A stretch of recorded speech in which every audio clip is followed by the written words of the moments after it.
mon secours est en toi.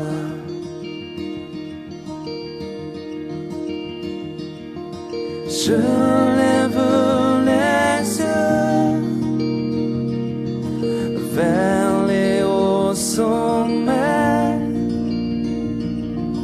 Toi seul est mon Dieu. Je proclamerai. Toi seul est ma force. Toi seul. Fidèles téléspectateurs, tous les amis de Facebook et les amis abonnés sur YouTube, Shalom. Shalom, c'est la paix de Dieu que nous souhaitons à tous ceux qui nous suivent en ce moment. Quand les fondements sont ébranlés, mais Dieu nous donne sa paix. Quand le monde s'inquiète, Dieu nous donne l'assurance. Quand le monde se pose mille et une questions, l'Éternel Dieu se souvient de nous. En ce moment précis, nos entretiens de ce jour, nous continuons ce que nous étions en train de nous dire les fois dernières, les dossiers familiaux. Rappelez-vous qu'au départ, nous avons dit que Dieu a institué la famille dès le départ. Quand vous prenez Genèse, la Bible enseigne, c'est Dieu dans sa préscience qui a dit « L'homme quittera son père et sa mère et s'attachera à sa femme ». Cela étant, nous disons là que Dieu veut demeurer dans la famille, Dieu veut protéger la famille. En appelant Abraham, l'Éternel lui dit « Toutes les familles de la terre seront bénies en toi ». Dieu parle de la famille. En parlant à l'apôtre Paul, qui lui-même, jusqu'à présent, on n'a pas parlé de son mariage, mais du moins l'apôtre Paul a été un grand ambassadeur de la famille. Il en a parlé, il a comparé la famille comme institution divine, il a dit toutes les familles de la terre tirent leur origine auprès de l'Éternel. L'objectif, c'est que chacune de nos familles ne puisse pas se sentir comme si elle était une sous-famille ou comme si elle était une famille de seconde zone. Quelle que soit la situation sociale dans laquelle vous vous trouvez, que personne, que les choses que vous entendez ne vous fassent considérer comme si vous étiez une famille de seconde zone. Je sais, tu diras, mais comment? Moi je vis à des endroits difficilement accessibles et les autres vivent dans des palais. Et comment je ne peux pas me considérer comme si j'étais une famille de seconde zone? Mais moi je te dirais que dans la parole de Dieu, nous avons autant d'exemples, nous avons autant de choses que l'Éternel Dieu nous a enseigné comment il a pris les gens qui étaient à Lo-Débar. Vous connaissez tous l'exemple de cet homme, Mephibosheth, qui a été pris à Lo-Débar. Je sais, tu trouveras toujours une raison pour dire oui, Mephibosheth, tu connais de quelle famille il vient. Mais il était aussi un prince parce que son grand-père Saoul était roi et donc son père Jonathan pouvait aussi le devenir et lui devait être. Mais moi je te dis qu'après la mort de Saoul, après la mort de Jonathan, Mephibosheth s'est retrouvé sous-logé, qui veut dire qu'il n'avait même pas un endroit où il pouvait habiter. Ne te déconsidère pas en fonction du lieu de ton habitation, espère en l'Éternel et il t'aidera. C'est ainsi, je ne peux pas manquer de lancer un appel à tous ceux qui nous suivent, que nous sommes Église pentecôtiste des secouristes, située sur l'avenue Wenge, au numéro 18, et là nous avons notre culte tous les dimanches. Et quand vous venez à 8 heures, l'Éternel Dieu va vous consoler par sa parole et par des prières ferventes qui sont prononcées, Dieu nous assiste.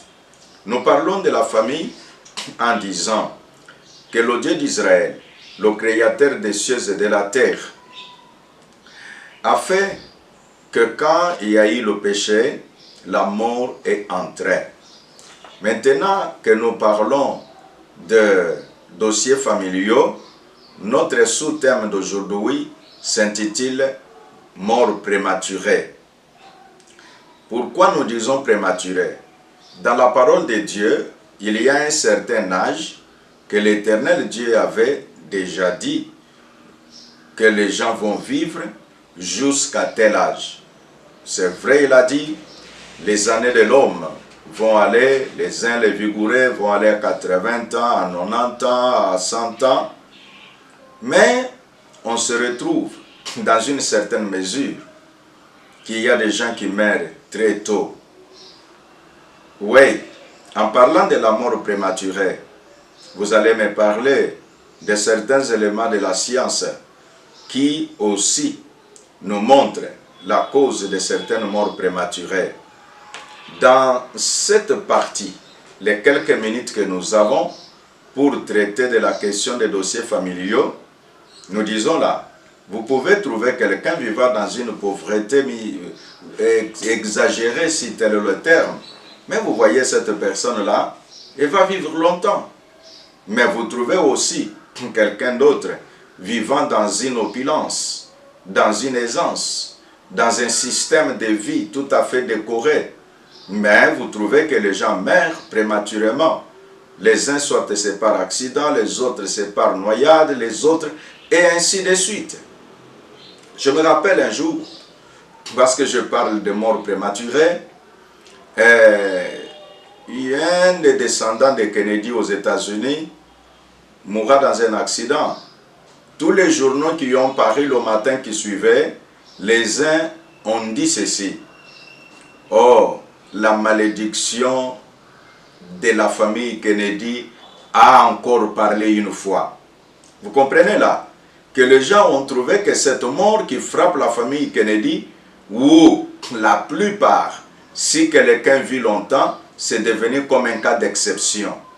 Mais moi, par la grâce de Dieu, en venant avec cette parole, j'ai besoin, en prêchant, en communiquant l'évangile de salut, que nous puissions savoir que Dieu nous a destinés quand même à de longues années sur la terre. Si vous lisez la Bible, dans le livre d'Ecclésiaste, il est dit, oui, les nombreux jours de vie sur la terre sont aussi une bénédiction de l'Éternel que Dieu accorde, que l'Éternel Dieu accorde à l'homme. Donc c'est aussi une bénédiction. On parle des cheveux blancs, pas les cheveux qui deviennent blancs prématurément. Peut-être pour des raisons que cela peut être héréditaire aussi, que dans cette famille-là, les gens ont des cheveux blancs très tôt. Voilà, parce que nous parlons des morts prématurées, nous voulons nous inspirer à la parole de Dieu. La Bible va nous enseigner, nous prenons le livre de Ruth, c'est dans l'Ancien Testament, le chapitre 1er. Dans ce livre, on nous montre des choses extraordinaires, mais nous allons seulement nous appesantir sur un aspect, l'aspect qui parle de la mort prématurée. La lecture nous enseigne ce qui suit. Cette histoire se passe au temps où les juges gouvernent le peuple d'Israël. En Israël, le peuple de Dieu. À ce moment-là, il y a eu famine dans le pays. Alors, Elimelech, la famille d'Elimelech, un homme du village de Bethléem, là où Jésus-Christ est né, dans la région de Juda, part avec sa femme et ses 2 fils. Ils vont dans la région de Moab. Sa femme s'appelle Naomi et ses fils s'appellent Malon et Kilion. Ils sont du clan d'Ephrata. Ils arrivent donc dans le pays de Moab et s'installent là. Ensuite, Elimelech, le mari de Naomi, meurt et Noémie, que certaines versions appellent Naomi, l'autre appelle Noémie comme celle-ci, c'est la même personne. Reste seule avec ses 2 fils. Plus tard, les garçons se marient avec des filles de Moab. L'une s'appelle Orpa et l'autre s'appelle Ruth. Ils habitent là pendant 10 ans, le mariage, parce que ils disent ils habitent là pendant 10 ans. Et pendant 10 ans à peu près, puis Malcolm et Killian meurent aussi, après 10 ans de mariage, tous les deux. Noémie reste seule, sans enfant et sans mari. Nous prenons cette famille et nous l'étudions un peu, parce que nous parlons de mort prématurée. La mort prématurée n'est pas seulement celle qui atteint l'enfant qui est mort à la maternité. Non, non. La mort prématurée, nous l'appelons prématurée parce qu'elle vient quand même avant l'âge. Vous savez, de temps en temps, quand nous allons dans les lieux de deuil, les endroits de veillées mortuaires, l'exposition où lever les corps, quand on prend la biographie des uns et des autres, on commence à dire il est né à tel moment et ainsi de suite. Dès qu'on arrive qu'il est mort à l'âge 2, et vous entendez les gens qui secouent les têtes, qui disent « Ah, vraiment, hein, il était encore, hein?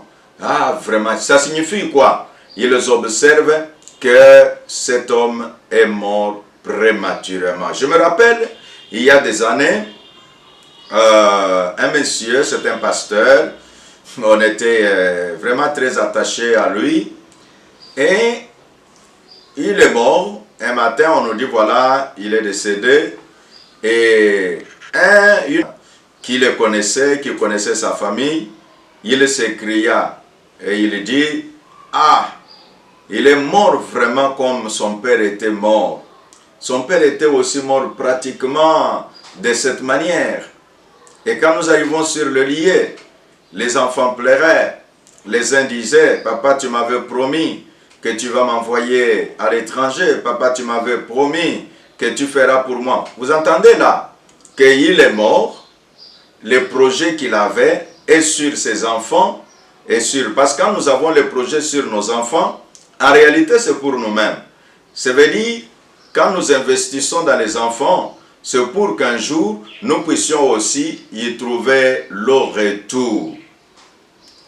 J'étais en train de chatter sur Facebook. Une famille que je connais, je les ai vus en train de fêter 90 ans de leur grand-père, de leur père, et puis ainsi de suite.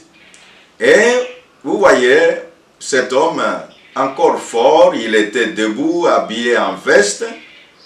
Je crois que tu peux aussi arriver à 90 ans. Nous le savons tous. Il y a un des présidents africains, j'ai cité là, jusqu'à 90 ans, le président Mugabe. Moi, je ne te dis pas, toi qui es président de la République, que tu as besoin de t'accrocher jusqu'à 90 ans. Tu es non, non. Mais sauf, je vais parler de la mort prématurée. Que tu peux ne plus être président, mais tu peux vivre calmement, tu peux être là, et puis tu vois tes enfants, tu vois tes petits-enfants, et c'est aussi une bénédiction.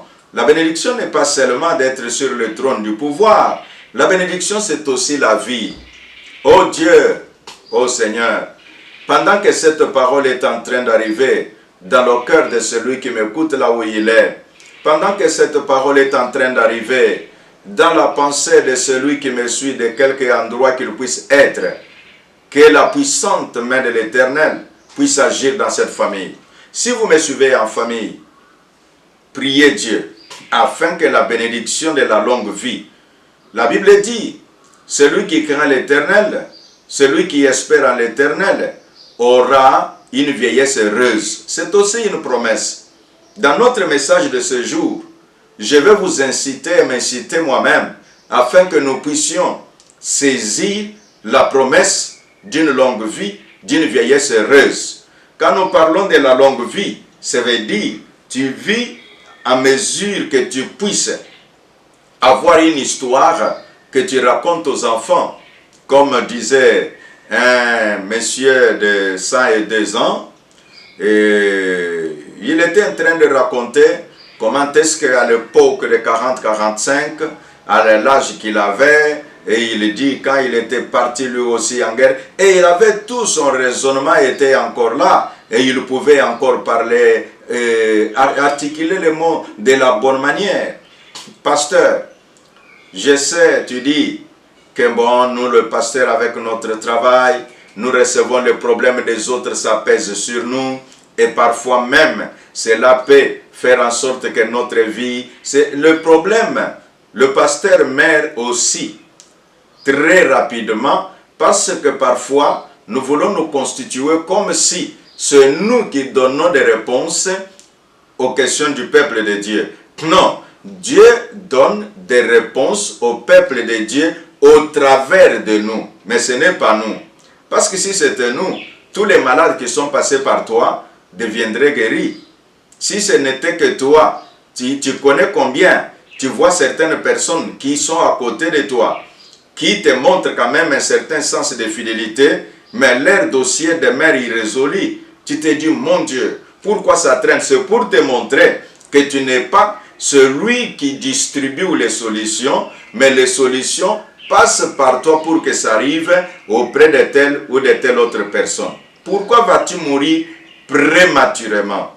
Parce que tu penses qu'en jeûnant 40 jours, c'est alors que toute l'Église va trouver des solutions? Non, mon ami. En jeûnant 40 jours, ou même en jeûnant 185 jours, en jeûnant 300, je ne sais pas, autant de jours que toi-même tu t'imposes. Peut-être tu diras, l'évêque n'a plus la force de jeûner, c'est pourquoi il parle ainsi. Non, nous jeûnons, mais ne jeûne pas de manière à mourir prématurément. Voilà le message. Nous parlons de la mort prématurée. Prenons le cas d'Elimelech.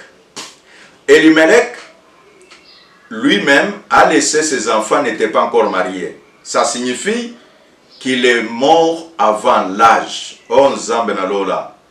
Nzambe na ngoya nyonso le Dieu tout-puissant.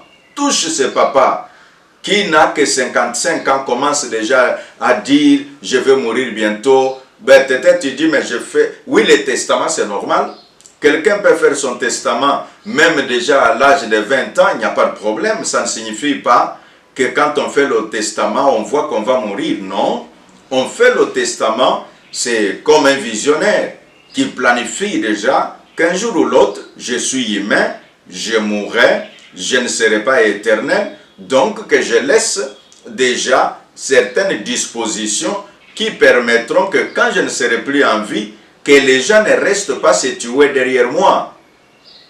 Il y a beaucoup qui ne veulent pas faire de testament en pensant que si je fais un testament, donc j'appelle l'esprit de mort. Non, non, ce n'est pas ça.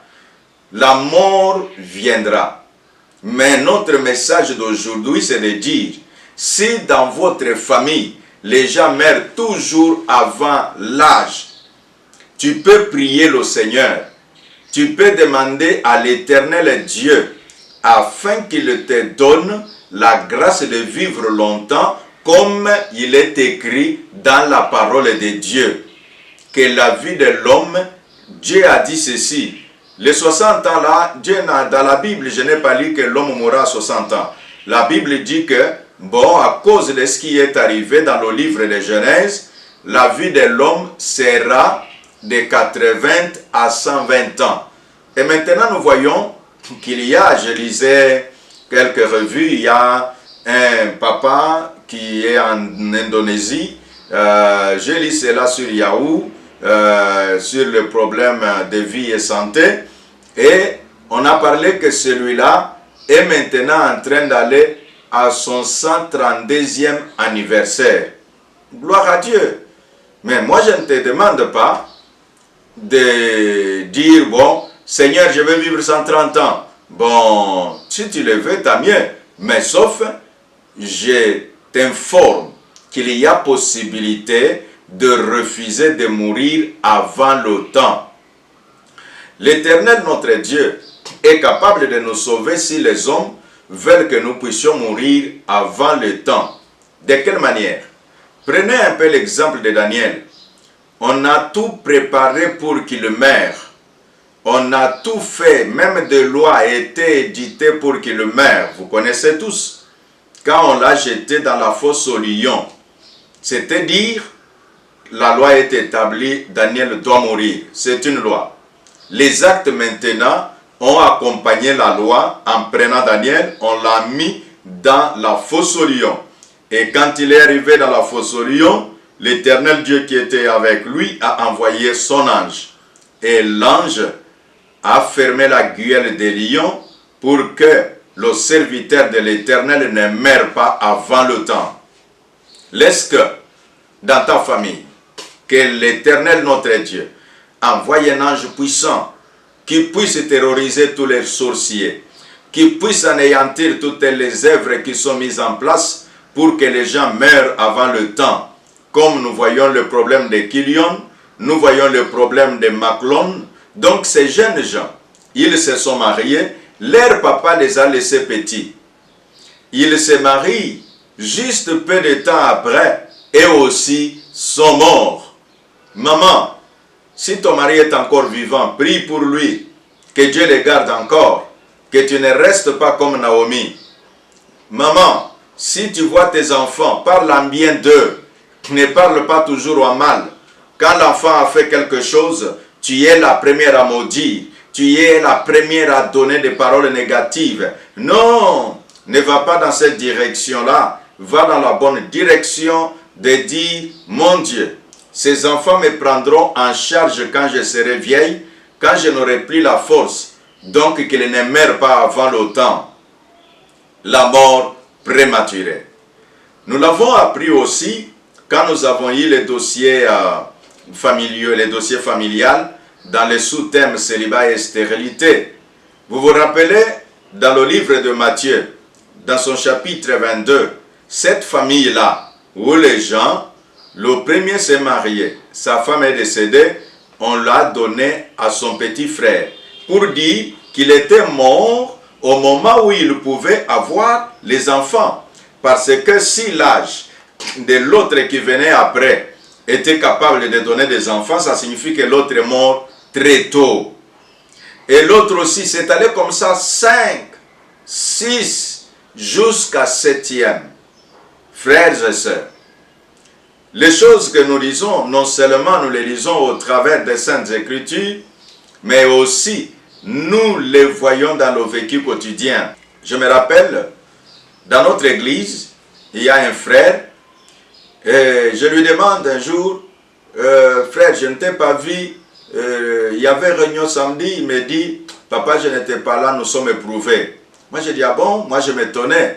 Et je lui dis, ah, vous êtes éprouvé, oui, qui est mort? Il me parle de celui qui était mort. Et après, je dis, ah, tu ne nous as même pas informés. Il répondra, ah, papa, c'est difficile même, dans notre famille, parfois, nous avons même honte de dire aux gens qu'il y a eu quelqu'un qui est mort. Parce que les gens meurent, si la durée est longue, c'est tous les 2 mois au moins, nous devons avoir une personne qui meurt dans la famille. Qui sait, pendant que nous sommes en train de passer cette émission, tu es là où tu te trouves, tu es déjà en train d'avoir la psychose, que comme l'année est en train d'aller à sa fin, il ne manquera pas de morts dans notre famille. Qui sait là où tu es déjà en train de commencer à te préparer en disant, comme ça fait 2 mois, il n'y a pas eu de nouvelles de décès. En tout cas, je crois, le mois qui vient, il n'en manquera pas.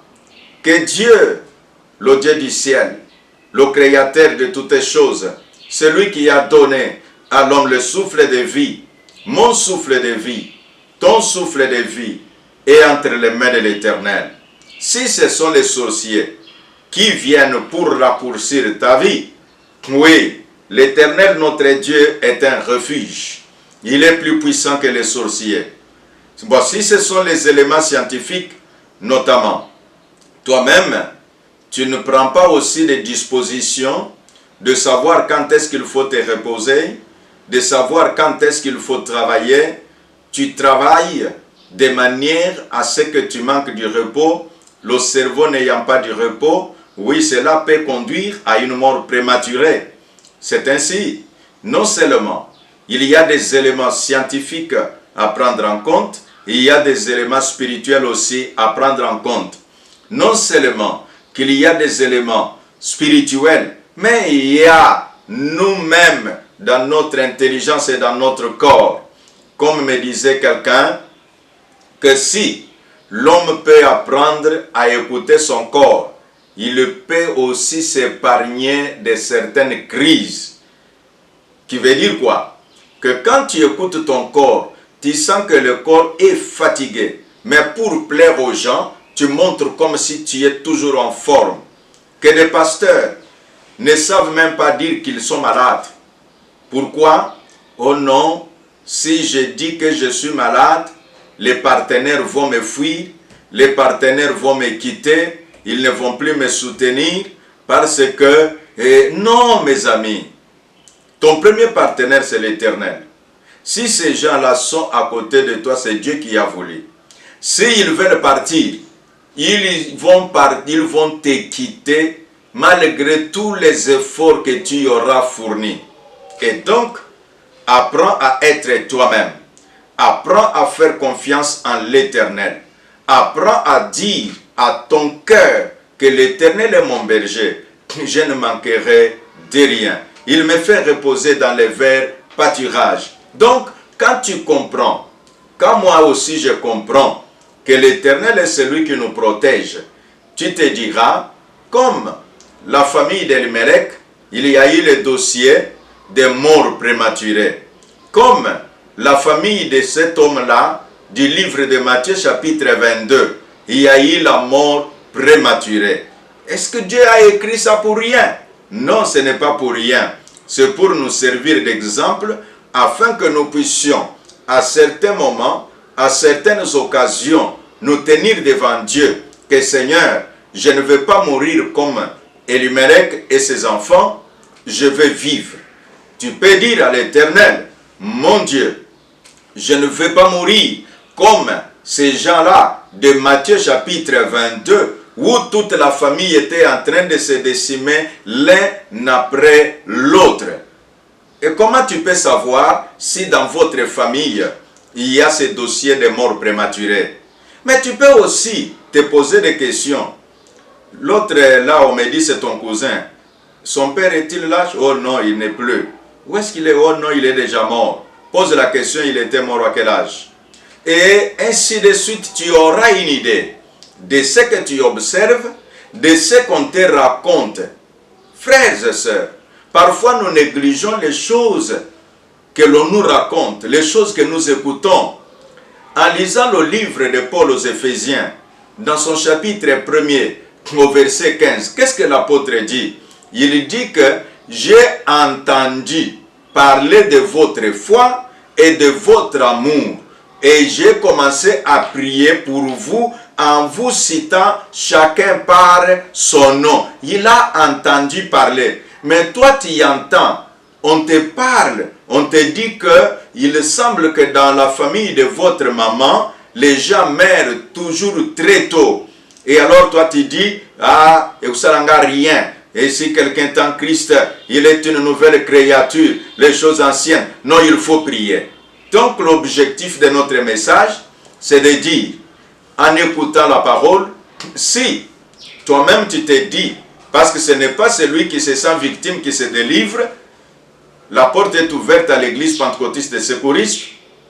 Nous sommes sur l'avenue Wenge, au numéro 18, venez au culte. Nous commençons à 8h et jusqu'à 10h30, 2h30, nous prions et puis vous êtes dégagés, tu auras écouté la parole.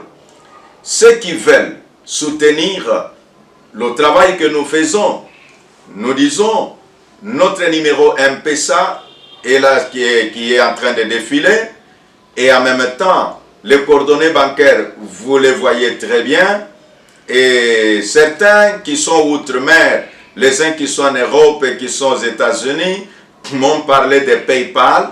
Oui, nous allons initialiser et nous vous communiquerons cela dans les jours qui viennent. Que Dieu, le Dieu du ciel, le Dieu qui veut que l'homme vive longtemps. C'est pourquoi la Bible dit, quand Jésus parle de lui-même comme berger, il dit le berger venu pour que les brebis aient la vie en abondance. Que la vie en abondance soit ton partage. Et il dit, l'ennemi, le voleur vient pour voler, tuer, égorger. Vous comprenez, la vie c'est entre les mains de Jésus et la mort c'est entre les mains du diable. Mais pourquoi toi tu laisses Jésus pour suivre le diable dans les fétiches, pour suivre le diable dans les marabouts, pour suivre le diable dans l'invocation de mort? Toutes ces choses ne peuvent pas te donner la vie. Jésus donne la vie. Viens à lui, il va te sauver. Que l'Éternel, notre Dieu, qui a permis que nous puissions communiquer son message à toutes les familles qui nous suivent et qui nous suivront, je prononce la prière. Dieu de l'éternité, créateur des cieux et de la terre, ouvre ton bon trésor le ciel, répands grâce, miséricorde et bienveillance sur cette famille. Yahweh, que tous les jougs de mort prématurée qui pesaient sur eux tombent, se brisent au nom puissant de Jésus. Yahweh, les rêves de mort qu'ils sont en train de voir, Seigneur, que cela soit annulé. Dans la main de Christ, c'est la vie en abondance. Dans la main du diable, c'est la mort et la pénurie. Que la vie en abondance soit le partage de tous nos amis de Facebook, de tous nos abonnés de YouTube et de tous nos fidèles téléspectateurs. Soyez bénis dans le nom du Christ. Amen. Mon secours est en toi.